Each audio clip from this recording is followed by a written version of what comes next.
You can see to the north there, basically untouched, uncleared land that probably at least white people have hardly ever seen.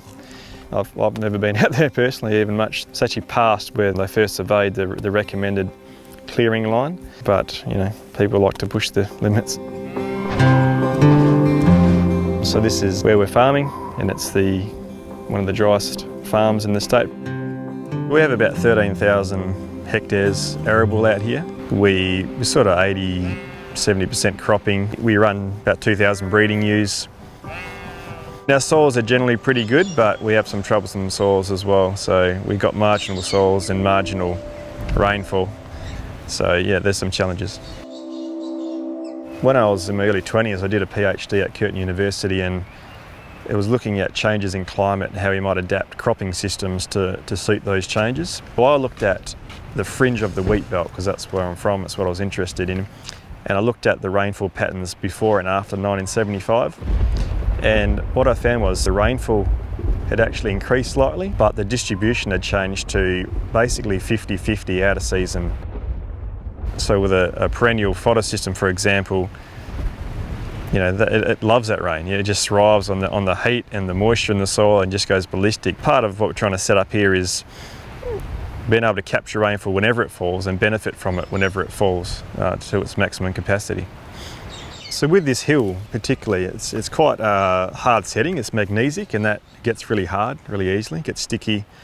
And so what was happening was we get rain and just run off this hill down there, and nothing much would grow. So we did some tree planting, the tree planter, and we also direct seeded some with a whole cocktail of seeds, and just to see what would happen, just scratching it in. So it really has transformed this spot where we're getting no productivity from this particular bit of soil, and now it's growing in a feed all year round. With fodder, you can grow something anytime. You know, that's the beauty of it. You can get rain and just sow something if you've got a lot of rain there, a lot of moisture in the soil. It doesn't get frosted. Sheep don't get frosted. There's less production risk that way. Sheep are complementary to the cropping because they're productive on the soils that aren't productive for cropping. So setting up something like a salt bush system or fodder bush system, whatever it is, I'd work out the bits of your farm that aren't making you regular profits with cropping, and to focus on those. You're going to have feed when feed is expensive or valuable. Really, it's a carefree way of saving money on feeding grain.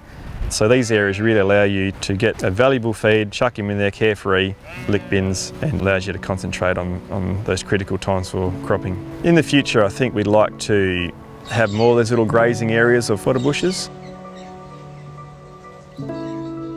We've been farming here since the 1920s, so it'd be nice to think that we can continue that.